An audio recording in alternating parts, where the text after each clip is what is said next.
Good evening, everyone. So, B'ezrat Hashem, tonight we'll be discussing a certain sugya that we've been learning for the past month or so, Masechet Sanhedrin, discussing the halachic permissibility for gambling. So, upon learning the sugya, the Rav, he suggested that I learn into the matter a little deeper and to be able to give a decent presentation tonight. And with that said, let us begin with the topic. So, we'll start with some statistics regarding gambling.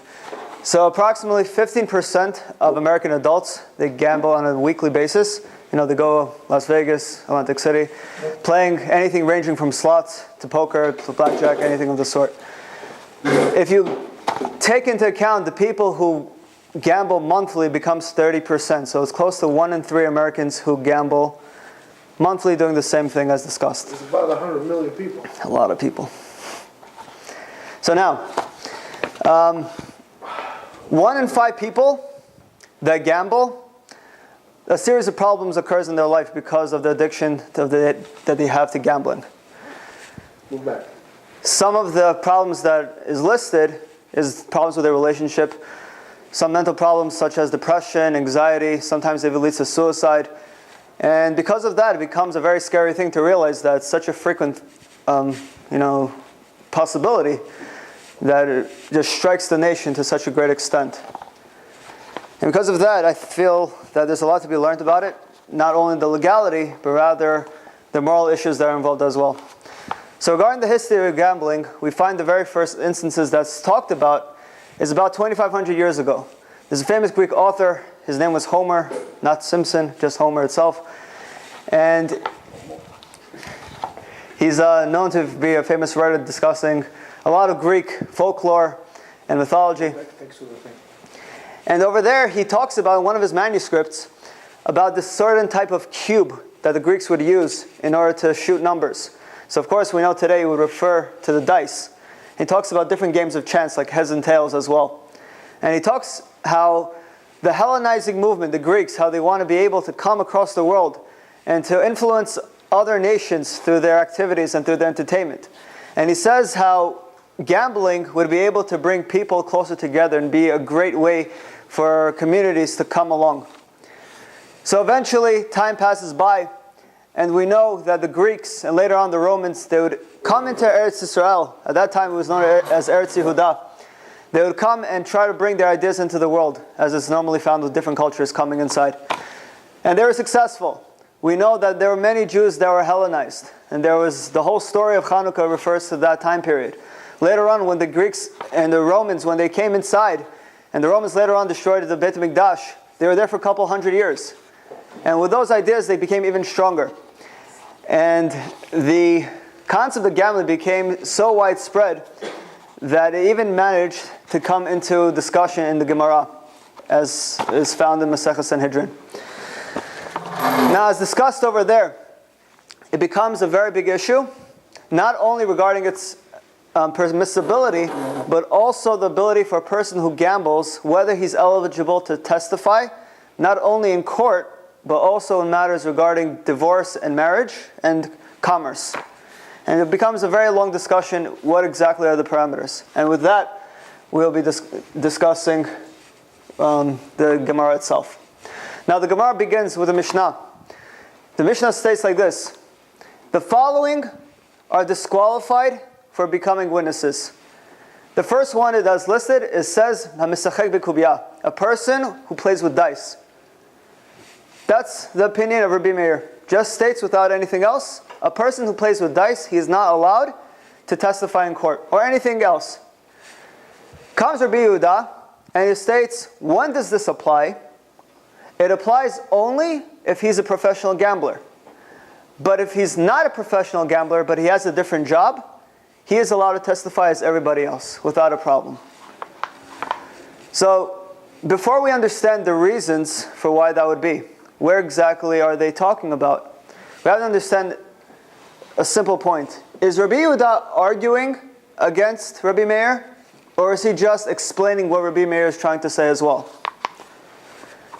Regarding that, there is a machloket in the Gemara. One of the two possible ways. So according to the first reading, possibility 1, Rabbi Meir states only professional dice players are disqualified. And Rabbi Yehuda explains as well, only professional dice players are disqualified. So they're not arguing whatsoever. He's only explaining to him when it becomes a problem.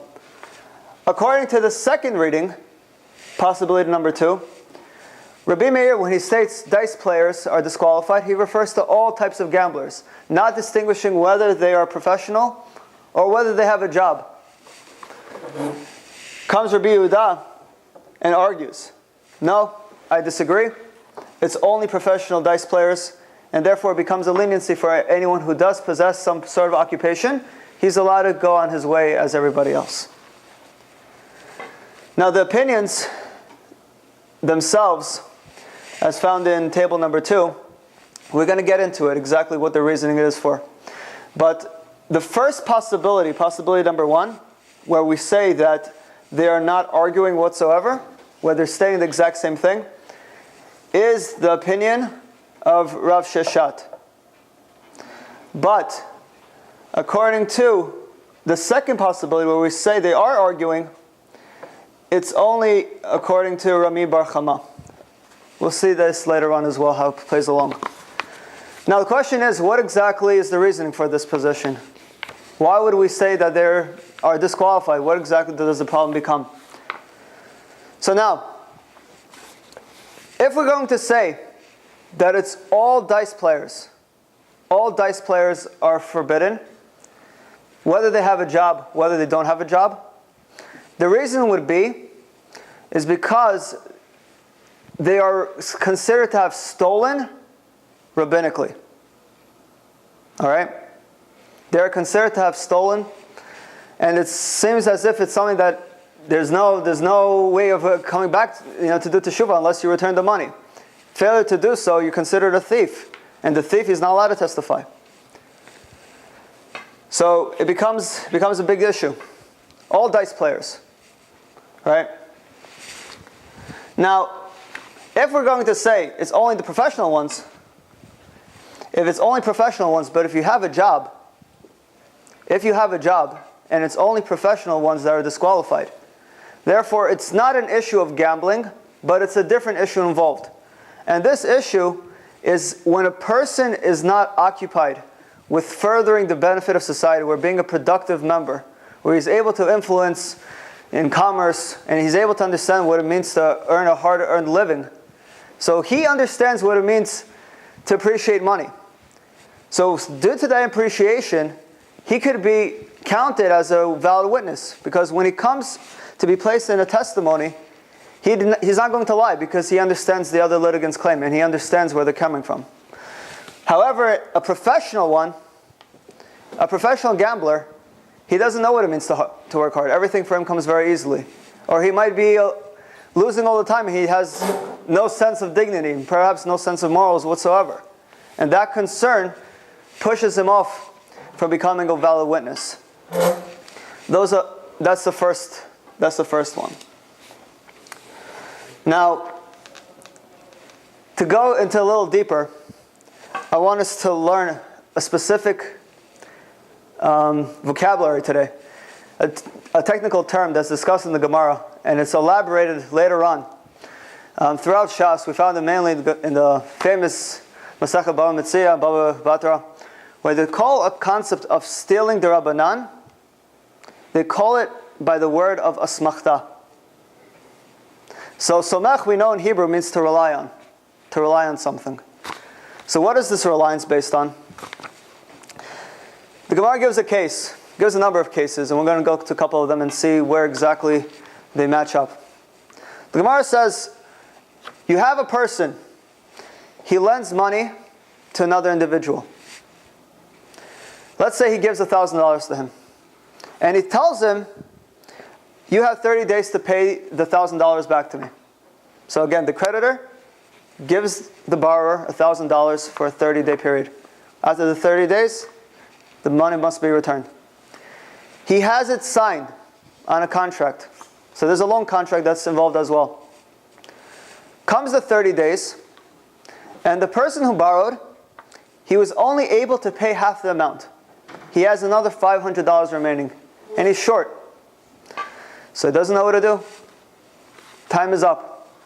So he comes with a proposition. He goes to the lender and he tells him, I have a deal with you. Give me another 30 days.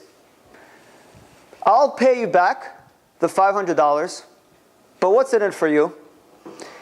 If I fail to pay you back the remaining money, not only will I pay you the $500, but on top of that, I will pay you the full amount that I originally owed you. So I'll pay you back the full $1,000, despite the fact I already paid you half the amount. We're going to put it to the side. So it seems as a valid thing. No problem. Now, why would he say such a thing? Why would he put himself in such a state? It's because he expects himself to get money within the week, let's say. He knows money is coming in. And therefore he has full confidence that he'll be able to pay back by the 30 days without a problem. So because of his full confidence, he makes such a declaration, such a willingness to pay a full amount. So it seems he's pretty sure it's going to happen. Now what happens in the event that 30 days comes and somehow, without him ever expecting it, he was not able to pay back? He was fully sure that it was going to happen, but the time ran out, the deadline came, and he was not able to pull through. Is he obligated to pay the full $1,000 that he promised?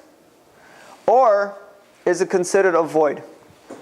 Now again, the concept of asmachta, he was relying on something. He was fully relying on the fact that he would be able to pay the full amount. Failure to do so was completely out of his mind. So he never had a willingness to really pay the amount. If the creditor comes after the 30 days and he says, you promised me the full amount, the $1,000, cough it up, he's pretty much forcing the person to give something against his will. And forcing money out of another person is similar to stealing. However, it's not stealing from deoraita, from a biblical perspective, but it's stealing from a rabbinic prohibition. So asmachta is considered a rabbinic prohibition. It's a rabbinic theft. Gzela derabanan. So the same thing can be translated in terms of gambling. When a person gambles, he's relying on the outcome of some sort of a bet, whether it's cards, whether it's dice, whether it's on a winning horse, whether on a winning team. Something he's expecting to happen, and in the event that it doesn't happen, he's going to lose monetarily somehow. But a person relies on the fact that he's going to win, which is why he bets to begin with. To some extent more than another, as we'll see. Now, the question is gambling with dice considered an asmachta, or is it not an asmachta?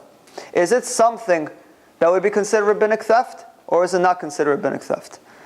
And the way we determine that is by characterizing what dice playing actually is. So playing with dice, so we have a cube, 6 sides, you throw it, you call the number, if it's correct, you win, if it's not correct, you lose. So would we say that's a chance, a game of chance, or a game of skill? So many of us would strike right away, it's a game of chance. Of course, 1 out of 6. There's not much you could do. However, the Gemara stipulates that it's actually also a game of skill involved. That we know today, they're actually professional dice throwers, known as crap shooters. They're able to go into casinos and they're able to train their grips and their throws to be able to precisely determine the number that's going to come out. They're not always accurate, but more often than not, they'll be able to progress in their ability to win. So a person comes, he throws the dice, and he's pretty good at it. So he has some sort of a reliance that he's going to win, even though it is also based on luck. So comes the first Amara, Rami Bar Chama. The first one, Rami Bar Chama, and he says dice playing is an asmachta. Why is it an asmachta? Because even though it is based on luck, he never had any willingness to give off the money. He was basing it on his own sort of skill in order to win, even though it was based on luck.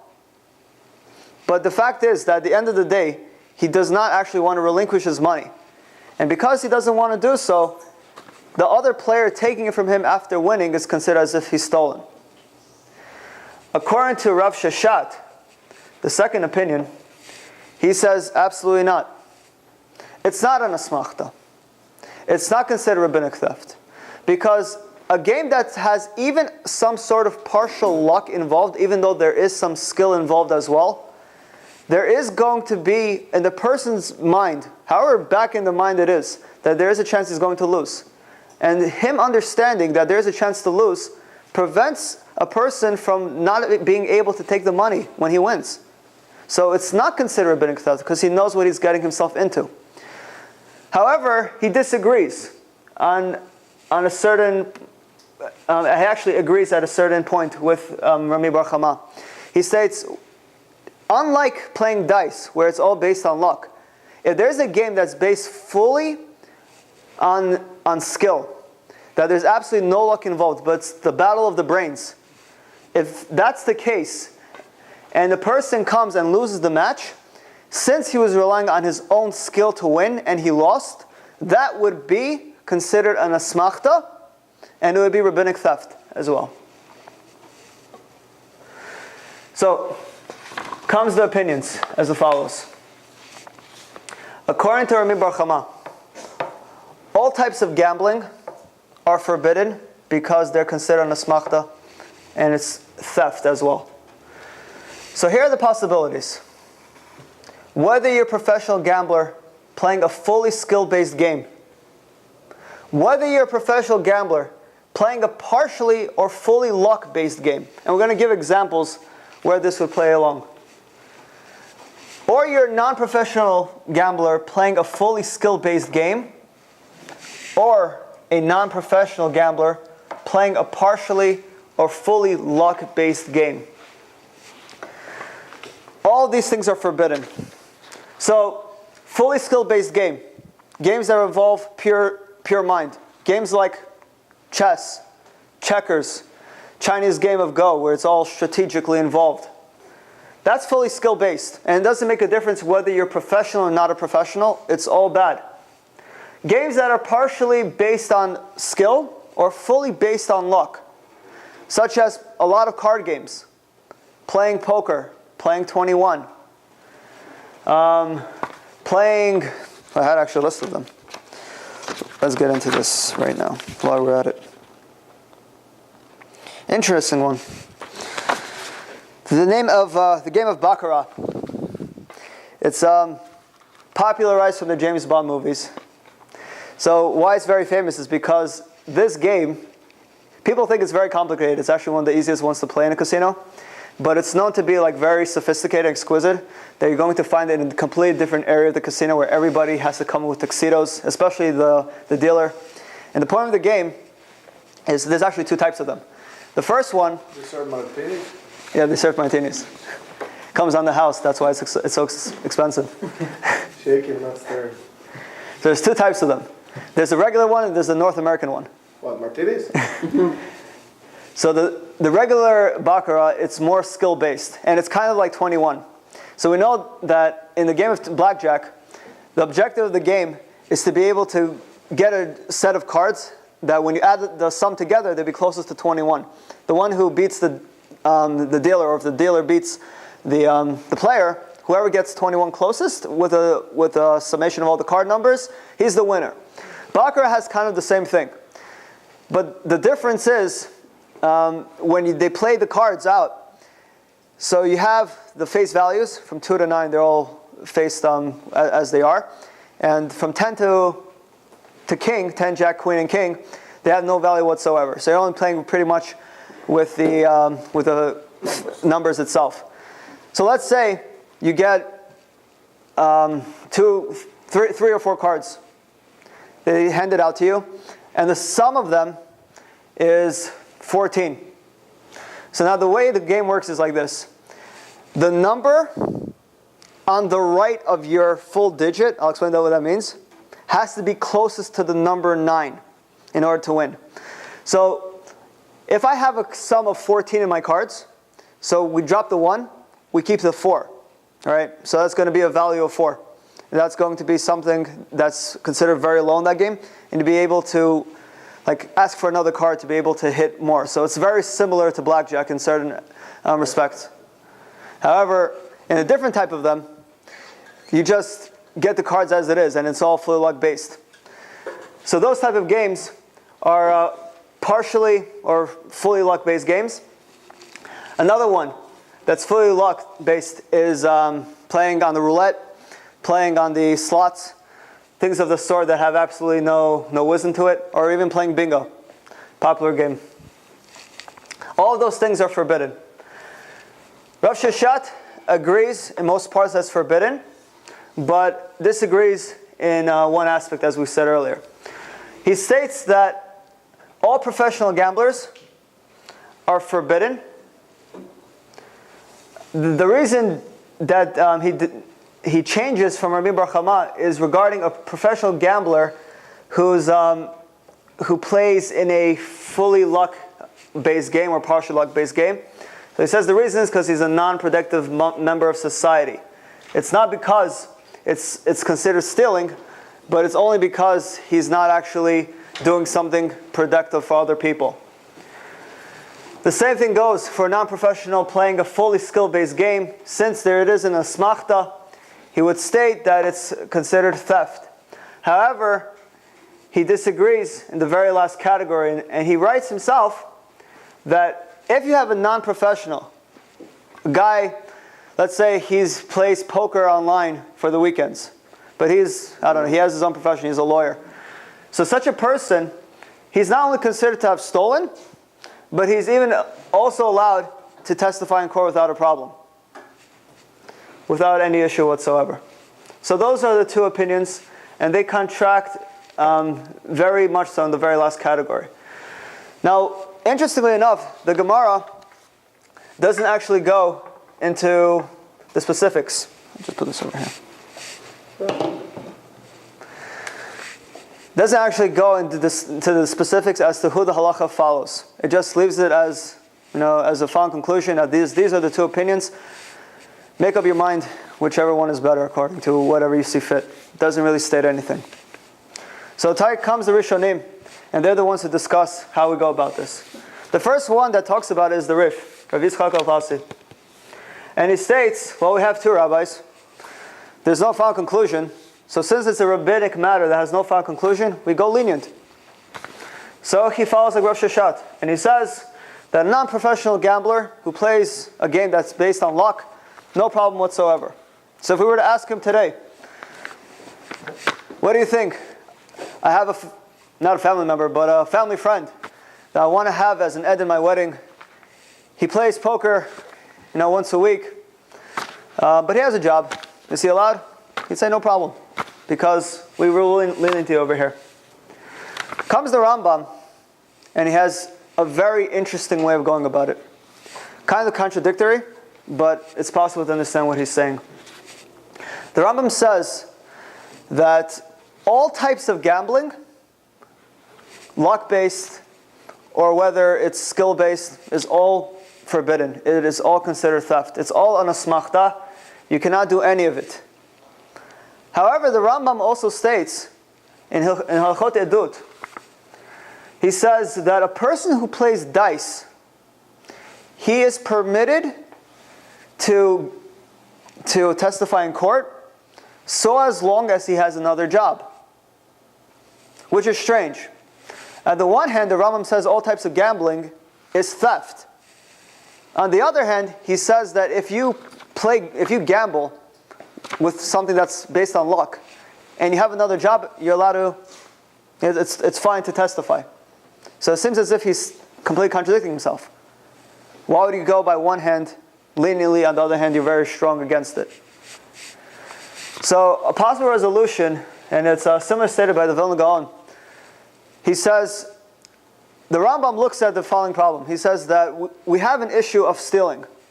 Whether it's rabbinic, whether it's biblical, any type of stealing, it becomes a very strong point to actually assume that we're going to take a moral issue and to make it lenient. So all types of stealing, if there's an opinion that follows that it's stealing, okay, you can't do it whatsoever. However, regarding testimony, since there is what to rely on, a Rav Sheshat's opinion that says that it is permitted for such a case, where you'd have a non-professional playing a luck-based game, over there, he goes leniently. But Rambam is only concerned with the moral issue involved. But he essentially does rule leniently regarding a testimony. And that's how we could answer him. Comes the Shulchan Aruch. He has these two positions. He has one that's very lenient from the Rif. He has a second one that's a little more strict from the Rambam. And he rules like the Rambam. And he quotes the Rambam nearly word for word. I'll find the sources. In Choshen Mishpat, Siman Lamed Daled, chapter 34 over there. He states the same thing, that anyone who's a non-professional gambler who gambles in something that's based on some sort of skill is fine. But in Siman Shin Ayin, chapter 370, he states that all type of gambling is forbidden. It's all a problem, so you cannot do so whatsoever. Comes the Ramah, and he's actually more lenient than the Shulchan Aruch. I'm not going to go into it, but because it's a very long summary of why it is, but just to give some quick points of what the Ramah requires for a person to not have considered stealing when he gambles, there are 4 requirements for that. The first one, the money that you're betting with has to be put up front. You cannot rely on someone to pay the following week. It has to be right away. Number 2, there cannot be any skill involved whatsoever. Number 3, the board. So I'll write the first 2.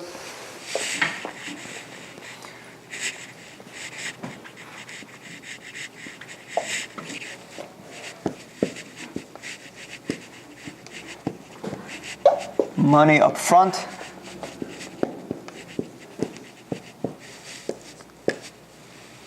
Number 2, no skill involved.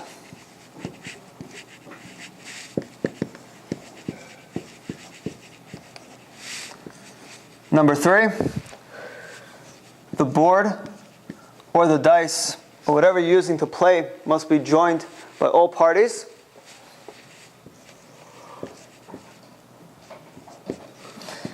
And has to be owned by all parties.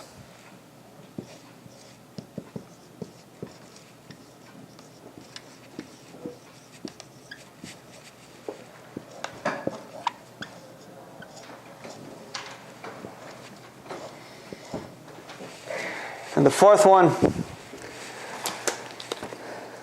yes, that you have to make some sort of kinyan, some sort of formal acquisition that's going to validate the transaction. Kinyan is required. So those are the 4 requirements. Again, from the first to the last, money has to be up front. There cannot be any skill involved whatsoever. So regarding the second point, why it's interesting is because according to Rav Sheshat, he allows anything whether it's fully luck-based or even partially luck-based. So for a game like poker or blackjack, Rav Sheshat would say it's fine because there is some luck involved. You cannot choose what cards come out. But according to the Ramah, there could be no skill involved whatsoever. So a game of cards would be a problem. But a game of roulette or bingo, to that matter, would be perfectly fine. The board must be joined and owned by all. So if you're going to play bingo with your friends, or you're going to buy a roulette wheel, you have to all pitch in to be able to buy it. And you have to do some sort of a kinyan with some item of clothing or whatever it may be. to formally acquire everything. So those are the four things. Now, even though we know the Ramah is Ashkenazi, does not mean that all Ashkenazim agree with this principle.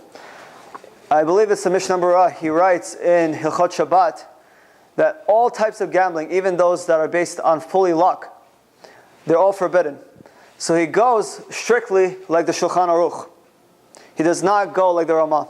Even though he himself is Ashkenazi as well, he's a counterpart against it.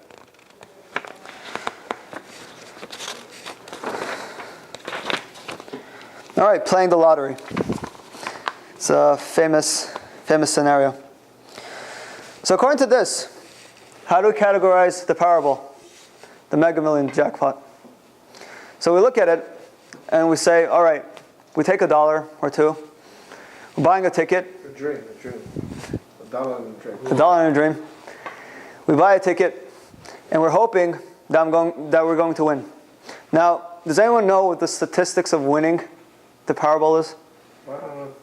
56 million. It's extremely high. Let's just say it like this. You have a better chance of going in the street, right? Going Twice by lightning.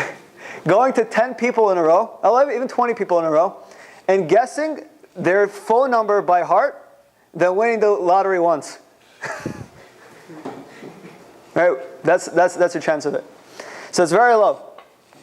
So with that being stated, is there any skill involved? Not whatsoever. And most likely he's going to lose, of course. But if we're going to say that all types of gambling, according to the Shulchan Aruch, who follows a strict opinion, all of it is considered stealing one sort of aspect or another. So it would seem to be that Sephardim are forbidden for buying a lottery ticket because it's stealing on part of the government. According to Ashkenazim, it would seem that would be permitted. The government always steals. So according to Sephardim, it would seem to pose a problem. And interestingly enough, Rabbi Avadia Yosef writes in Yabi Omer that a Sephardi cannot buy a lottery ticket. Yes, because of this principle. He says it is considered an asmachta, and it would be forbidden for a Sephardi to do so. However, there is lenient opinions that challenges this point from Rabbi Moshe Sternbuch. He writes in his Shalom Tshuvot that buying a lottery ticket is very similar to making an investment in a business. So a person, when he invests in a business, he puts a little money in, he expects a big return. So the same thing would be applied over here. That you're not really, throwing in your money, trying to bet something off. You're making an investment with a possible great return coming back to you. So even if you don't want, for instance, even if you want the ticket, you could always exchange it for a monetary value with somebody else before the lottery numbers are drawn. So it doesn't really become an issue. So those are really the two positions. And he even writes at the end of his response that both Ashkenazim and Sephardim are allowed to do this. So the fact that he stretches and he even points out Sephardim are allowed, it's as if he comes to contradict that assertion from Rav Avadia Yosef. So those are the two main positions regarding that. Now, you would assume the same thing would be applied to playing the lots, perhaps. You would say, well, if I put $1 in the lottery, not the lots, the slots, playing this in the slots over there, you're putting the lever down. You're assuming that you're going to get 5 shapes of something, a cherry or whatever it may be, coming in a row. You're going to win maybe $500 from that, or perhaps even a grand prize if you get 3 sevens over there. But I was reading a research. It was written by a professor from UCLA. It's talking about the humanities and people's response to gambling. And she wrote over there that the reason that people are so obsessed with playing with the slots is because it's a quick fix. Now, the chances of you winning the slots over there is actually much greater. It's about 1 in 600. So you think, okay, fine, I'm going to put $1 in, put the thing down, and it becomes very exciting. Very quickly, you see the numbers going, these colors are flying. It becomes very attractive. It pulls the people in, and becomes something that's so addictive. And especially the fact that there's a huge gain, very frequently. So because of that, the ability to become addicted to this is actually much greater than most types of gambling involved, which is why in casinos that's the hot spot to be. So regarding that, it's absolutely not similar to playing, on the lottery, because in the lottery, whether you're buying a ticket, you wait an entire week before anything comes. There's no temptation to continue with it. Even if you're going to buy 50 tickets, the reason you do it is not because you're obsessed with the lottery. It's because you assumed you have better chances, even though you really don't. It's still nothing compared to what your odds really are. So that's that. Finally, even though